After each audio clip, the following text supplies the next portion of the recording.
Dans un milieu transparent, la lumière se dépasse en ligne droite. La propagation d'un étroit faisceau sera modélisée par un rayon lumineux qui sera représenté par une ligne fléchée. Lorsqu'un rayon lumineux rencontre un nouveau milieu transparent, il sera à la fois réfléchi comme sur un miroir et transmis, c'est-à-dire qu'il rentrera dans le nouveau milieu. Par exemple, lorsque des rayons lumineux se propagent dans l'air et viennent frapper la surface de l'eau d'une rivière, nous pouvons voir largement les rayons réfléchis par le paysage reflété comme un miroir. Si nous plongeons au fond de l'eau et que nous observons le ciel à partir de l'eau, nous pouvons bien voir les rayons lumineux qui traversent la surface de l'eau. Pour bien expliquer ces phénomènes, il faut d'abord définir un petit peu de vocabulaire. La surface de séparation entre les deux milieux d'indices différents est appelée dioptre. La normale est très importante. La normale est la droite perpendiculaire au dioptre. Tous les angles mesurés seront mesurés par rapport à cette normale, représentée par un pointillé perpendiculaire au dioptre. Nous allons définir trois types de rayons lumineux. Le premier rayon lumineux, le rayon incident, est le premier à être émis se propageant avant de toucher le dioptre. Une fois le dioptre touché, il y a donc deux nouveaux rayons.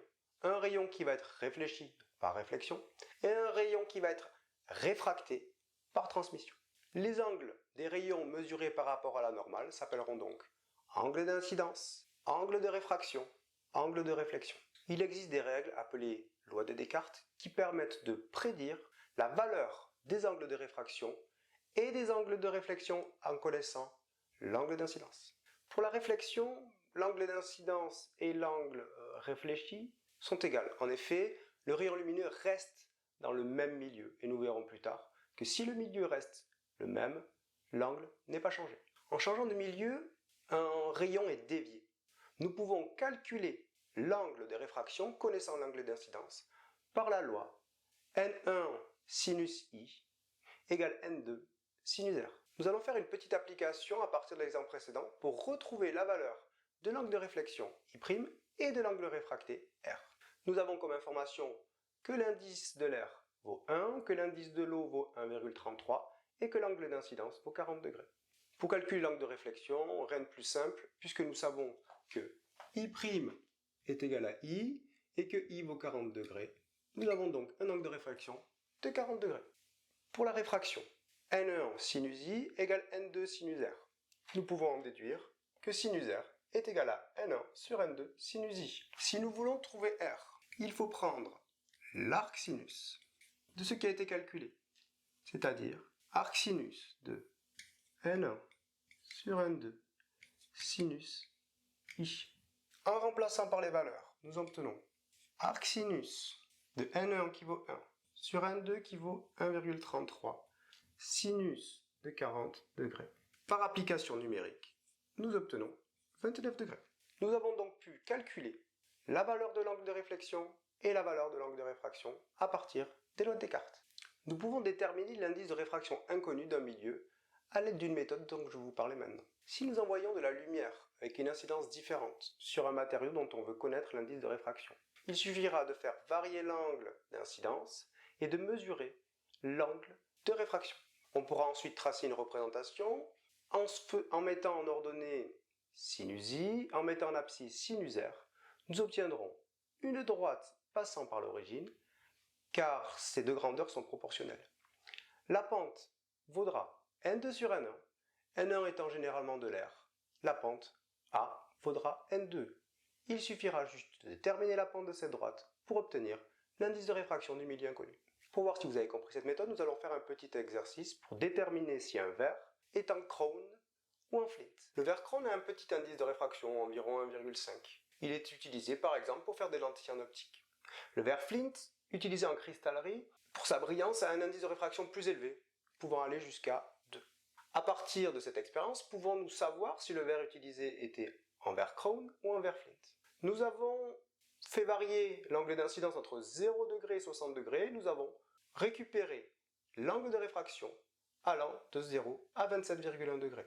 Nous avons ensuite fait le calcul du sinus de I d'un côté et le calcul du sinus R de l'autre. Et nous avons ensuite ajouté sur une courbe les points correspondants. Il nous suffit de tracer une droite passant par un maximum de points, en tout cas au mieux entre les points, et de déterminer la pente de cette droite. Comment allons-nous faire? Il suffit de repérer un point de la droite éloigné de l'origine, que nous allons appeler A. Repérer ses coordonnées. Dans ce cas-là, nous avons en ordonnée 0,8 pour ce point A et en abscisse 0,42. Pour calculer la pente d'une droite passant par l'origine, il nous suffit de prendre l'ordonnée du point A et de le diviser par l'abscisse du point A. L'ordonnée 0,8 divisé par l'abscisse 0,42 et on obtient 1,9. La pente vaut donc 1,9. Nous avons vu que la pente était égale à N2 puisque N1 est égal à 1. Nous avons donc du verre Flint. Nous allons essayer de comprendre pourquoi la lumière se disperse en changeant de milieu. Un milieu dispersif est un milieu dans lequel la vitesse de la lumière dépend de la longueur d'onde des radiations. Un morceau de verre en forme de prisme est un bon exemple de milieu dispersif capable de séparer les radiations. Mais pourquoi et comment fonctionne ce phénomène? Le verre Flint, ci contre, a la particularité de ne pas avoir le même indice de réfraction pour les différentes couleurs de la lumière blanche. Par exemple, pour le rouge, l'indice de réfraction sera de 1,72, alors que pour le bleu, il sera de 1,75. Certes, les valeurs des indices sont assez proches, mais suffisamment différents pour séparer la lumière. Nous allons expliquer pourquoi. D'après la loi de Descartes, la valeur de l'angle de réfraction dépend de la valeur de l'angle d'incidence, mais également du rapport entre les indices de réfraction des deux milieux. L'angle d'incidence est le même pour toutes les couleurs, I. Par contre, comme l'indice de réfraction change, la valeur de l'angle de réfraction changera. En effet, comme l'indice de réfraction du bleu est plus grand que l'indice de réfraction du rouge, l'angle de réfraction du bleu sera plus faible que l'angle de réfraction du rouge. Si les angles sont différents, les faisceaux sont séparés. Il se passe la même chose au niveau du deuxième dioptre, et en sortie, nous avons donc la lumière rouge et la lumière bleue, qu'ils seront séparés. Alors là, nous avons pris un exemple avec uniquement la lumière rouge et la lumière bleue. Il faudrait faire le même travail avec toutes les couleurs du spectre visible, et on aurait du coup une dispersion de toutes les couleurs de l'arc-en-ciel. Et on obtiendra donc le spectre complet de la lumière blanche.